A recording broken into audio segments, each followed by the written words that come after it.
Hello friend, नमस्कार। सावी study अड्डा institute में आप सभी लोगों का एक बार फिर से स्वागत है।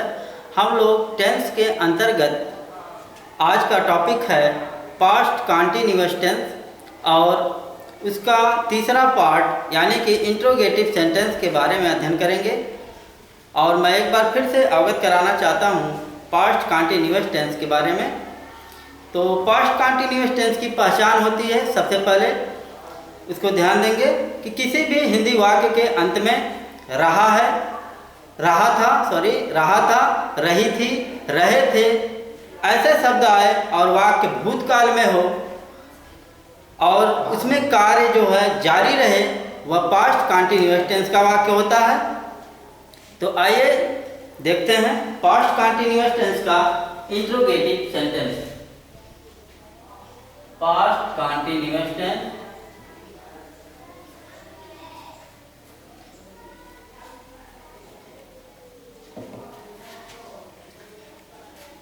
Interrogative sentence.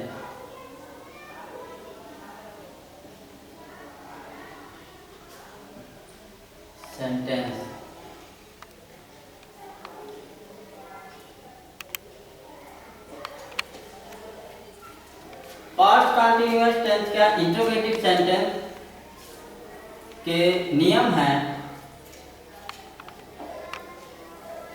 इसमें यदि प्रश्नवाचक शब्द वाक्य में पहले आता है तो उसकी अंग्रेजी नहीं लिखते हैं। यदि प्रश्नवाचक शब्द वाक्य में पहले आए तो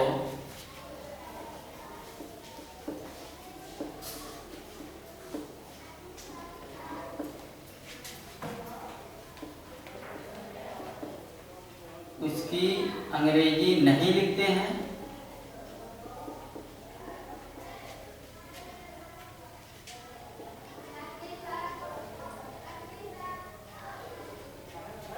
लिखते हैं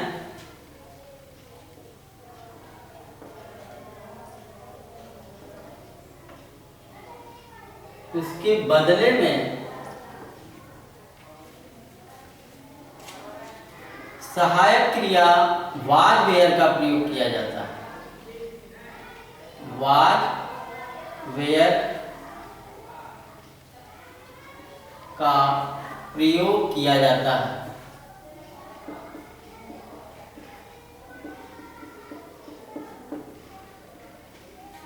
जब वाक्य में प्रश्नवाचक शब्द पहले आए तो उसकी अंग्रेजी नहीं लिखते हैं, उसके बदले में सहायक क्रिया वाज वेयर का प्रयोग कर्ता के अनुसार किया जाता है। उसके बाद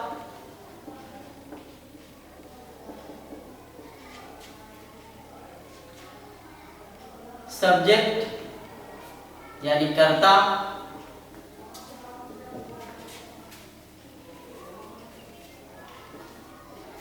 फिर मेन वर्ब का फर्स्ट फॉर्म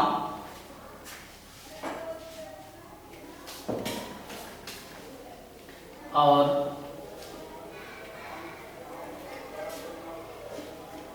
उसमें आईएनजी जोड़ते हैं।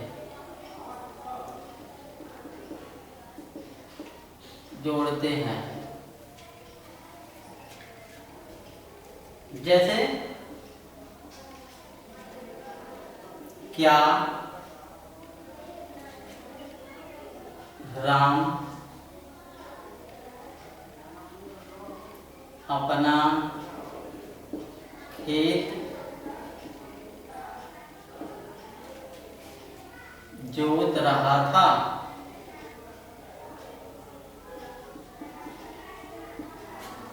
क्या राम अपना खेत जोत रहा था? इसमें प्रश्नवाचक शब्द सबसे पहले आया है, क्या शब्द, तो इसकी अंग्रेजी नहीं लिखते, इसके बदले में सब्जेक्ट के अनुसार वाज वेयर का प्रयोग करते हैं। तो सब्जेक्ट एक वचन का है तो वाज का प्रयोग करेंगे, वाज राम। इसके बाद मेन वर्ब यानी प्लाउज का फर्स्ट फॉर्म और इसमें आईएनजी जोड़ेंगे, वाज राम प्लाउजिंग।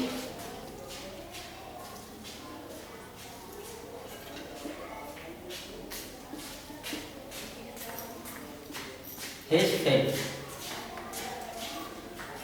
इसके बनाने का फार्मूला होता है, सबसे पहले वाज वेयर, यानी कि जब प्रश्नवाचक शब्द वाक्य में पहले आता है तो वाज वेयर सबसे पहले लिखते हैं।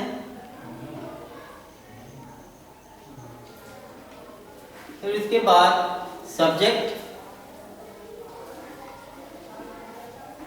मेन वर्ब का फर्स्ट फॉर्म यूज करते हैं और उसमें आईएनजी भी जोड़ते हैं। इसके बाद ऑब्जेक्ट, फिर जो बचता है ईटीसी में प्रयोग करते हैं। जैसे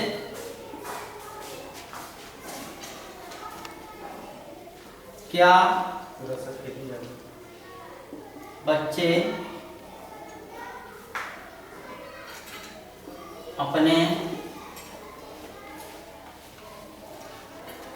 अपनी कक्षा में पढ़ रहे थे। क्या बच्चे अपनी कक्षा में पढ़ रहे थे, इसमें क्या शब्द पहले आया है, यानी कि प्रश्नवाचक शब्द, तो इसकी अंग्रेजी नहीं लिखते, इसके बदले में सब्जेक्ट के अनुसार वाज वेयर का प्रयोग करेंगे। यहाँ पर हम वेयर लिखेंगे। फिर इसके बाद सब्जेक्ट यानी द चिल्ड्रेन, इसके बाद मेन वर्ब यानी पढ़ना, रीड, और इसमें आईएनजी जोड़ेंगे। फिर इसके बाद ऑब्जेक्ट है अपनी कक्षा, यानी कि their class, where the children reading their class. नियम नंबर 2, यानी कि जब प्रश्नवाचक शब्द वाक्य के बीच में आए तो उसकी अंग्रेजी हम सबसे पहले लिखेंगे। उसके बाद सहायक क्रिया वाज वेयर का प्रयोग करेंगे। फिर हम कर्ता को लिखते हैं। यदि प्रश्नवाचक शब्द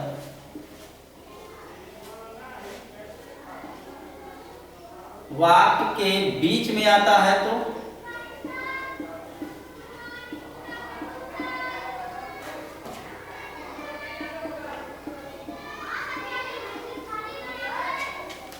उसकी अंग्रेजी हम सबसे पहले लिखते हैं।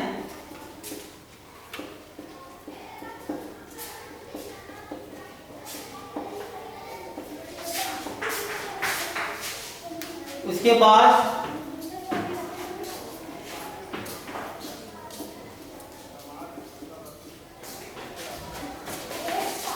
सहायक क्रिया वाज वेयर का प्रयोग करेंगे।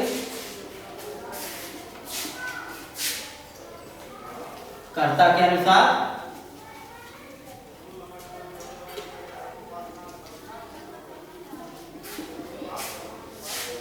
इसके बाद फिर मेन वर्ब का फर्स्ट फॉर्म और आईएनजी इसमें जोड़ते हैं।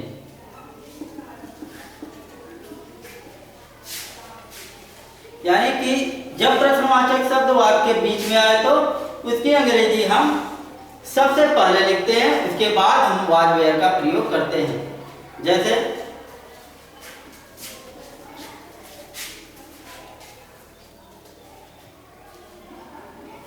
बच्चे स्कूल क्यों जा रहे थे।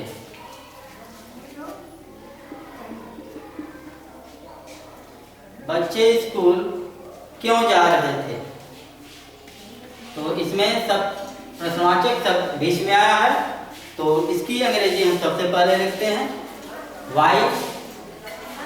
फिर इसके बाद सहायक क्रिया वाज वेयर। सब्जेक्ट जो है आपका बहुवचन का है, यानी कि प्लूरल नंबर का सब्जेक्ट है तो वेयर का प्रयोग करेंगे।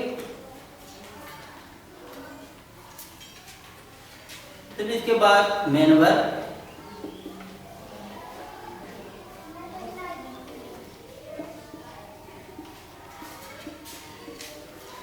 बच्चे स्कूल क्यों जा रहे थे? Why we are going to school. Sorry, यहाँ पर सब्जेक्ट होना चाहिए था where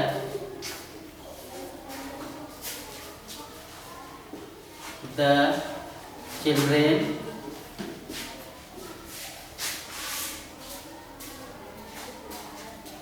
going to school. Why were the children going to school? अगला नियम में है, यदि वाक्य में प्रश्नवाचक शब्द how many, how much, which, whose जैसे आते हैं तो उससे संबंधित नाउन का भी प्रयोग किया जाता है। यदि प्रश्नवाचक शब्द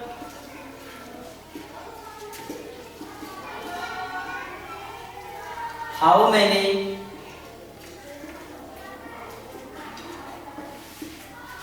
हाउ मच,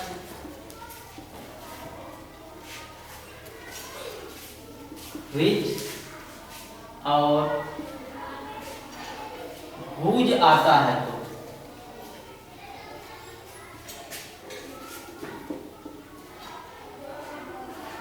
है तो उससे संबंधित नाउन भी लिखते हैं।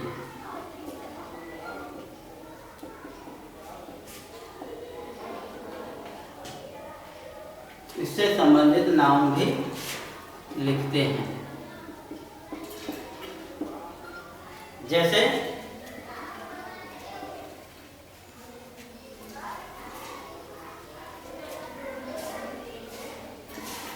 कितने लड़के मैदान में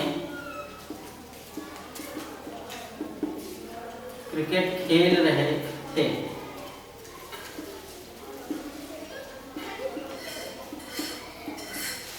कितने लड़के मैदान में क्रिकेट खेल रहे थे, तो कितना शब्द अगर आए तो उससे संबंधित नाउन भी लिखा जाता है। जैसे हाउ मेनी बॉयज, फिर इसके बाद सहायक क्रिया का प्रयोग करते हैं। सहायक क्रिया वाई वेयर कर्तानुसार, यहाँ पर वेयर का प्रयोग करेंगे। हाउ मेनी बॉयज वेयर, फिर इसके बाद क्रिया लिखेंगे प्लेइंग, ऑब्जेक्ट है क्रिकेट,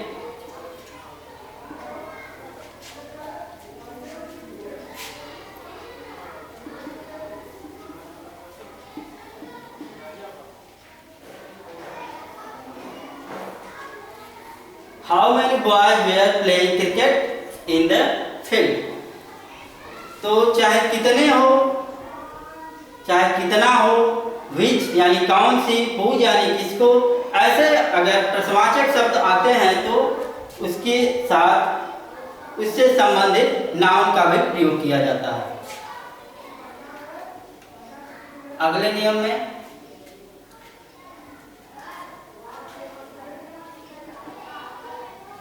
यदि प्रश्नवाचक शब्द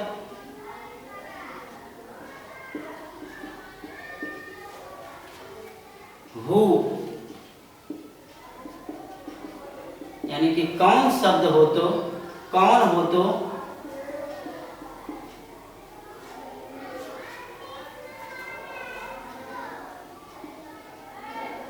उसके साथ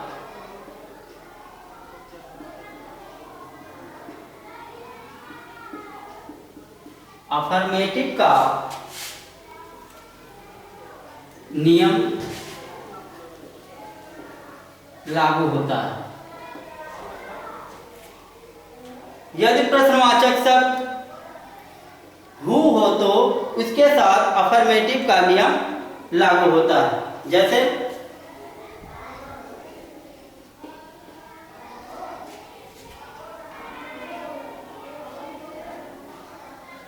तुमको अंग्रेजी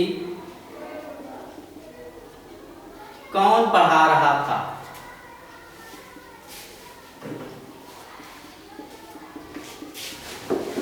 तुमको अंग्रेजी कौन पढ़ा रहा था। इसमें कौन शब्द आया है, प्रश्नवाचक है। तो सबसे पहले उसकी अंग्रेजी लिखेंगे हु, और हु के साथ अफर्मेटिव का रूल होता है। तो हु अपने आप में एक वचन का सब्जेक्ट होता है।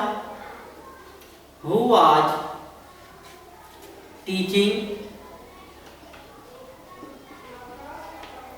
who are teaching English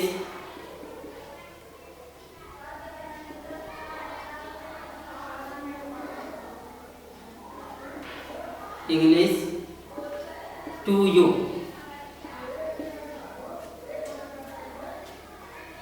Who are teaching English to you। एक बार फिर से आप लोग ध्यान दीजिए पास्ट कंटिन्यूअस के इंट्रोगेटिव सेंटेंस के बारे में। तो सबसे पहले हम इसके पहचान के बारे में। इसकी पहचान होती है जिस हिंदी वाक्य के अंत में, चाहे कोई भी हिंदी वाक्य हो, उसके अंत में रहा है, रही है, रहे हैं शब्द आए तो, और वाक्य भूतकाल में हो तो वह पास्ट कंटिन्यूअस टेंस का वाक्य होता है। इसमें सहायक क्रिया वाज वेयर का प्रयोग किया जाता है। आई, यू, वी, दे तथा बहुवचन कर्ता के साथ वाज का प्रयोग करते हैं। सिंगुलर नंबर सब्जेक्ट के साथ वाज का प्रयोग करते हैं। यू, वी, दे तथा बहुवचन कर्ता के साथ वेयर का प्रयोग किया जाता है। और इसमें मेन वर्ब का पहला रूप लिखते हैं और उसमें आईएनजी भी जोड़ा जाता है। यदि प्रश्नवाचक शब्द इसमें पहले आता है तो उसकी अंग्रेजी हम लोग नहीं लिखते हैं, उसके बदले में वाज वेयर का प्रयोग करते हैं। उसके बाद सब्जेक्ट और मेन वर्ब का फर्स्ट फॉर्म यूज करके उसमें आईएनजी जोड़ते हैं। यदि प्रश्नवाचक शब्द बीच में आता है तो उसकी अंग्रेजी हम सबसे पहले लिखते हैं, उसके बाद वाज वेयर का प्रयोग करते हैं, सब्जेक्ट लिखते हैं, मेन वर्ब का फर्स्ट फॉर्म कर यूज करते हैं और उसमें आईएनजी जोड़ते हैं। यदि प्रश्नवाचक शब्द how many, how much, which, whose ऐसे आते हैं तो इसके साथ उससे संबंधित नाउन का भी प्रयोग किया जाता है। जैसे लड़के मैदान में, कितने लड़के मैदान में क्रिकेट खेल रहे थे, इसमें कितने शब्द यानी हाउ मैनी चाहे बीच में आए चाहे पहले आए, इसको हम सबसे पहले ही लिखते हैं। और यदि प्रश्नवाचक शब्द हु हो तो उसके साथ अफर्मेटिव का रूल अपनाया जाता है। तो इस प्रकार से इंट्रोगेटिव सेंटेंस को हम लोग अनुवाद करते हैं। तो आज के लिए बस इतना ही, कल मिलते हैं नेक्स्ट टॉपिक के साथ। तब तक के लिए धन्यवाद।